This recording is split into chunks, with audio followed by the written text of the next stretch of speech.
Badan Penanggulangan Bencana Kabupaten dan Palang Merah Indonesia melakukan pemusalaran dan penguburan 4 jenazah imigran Rohingya.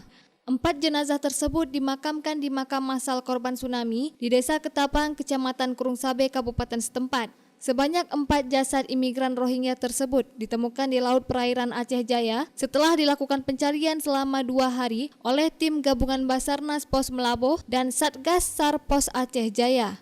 Sebelumnya, satu kapal yang membawa sebanyak 142 imigran Rohingya dikabarkan karam dan terbalik di Laut Perairan Aceh Barat yang berjarak sekitar 12 mil dari bibir pantai.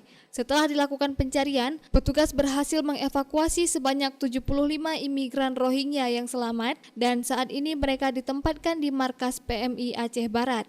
Sekitar jam 4 tadi kedapatan di sekitar 13 mil di laut daerah Calang dan langsung diangkat ke rumah sakit oleh tim. Kemudian kita lakukan pemulasaran di tempat yang telah kita tentukan.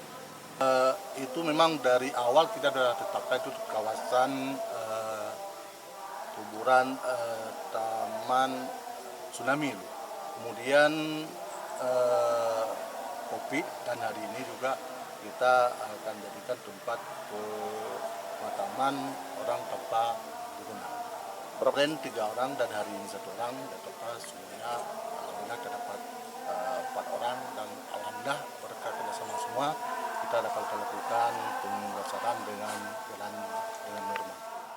Dari Aceh Jaya, Orian Saputra melaporkan untuk Puja TV Aceh.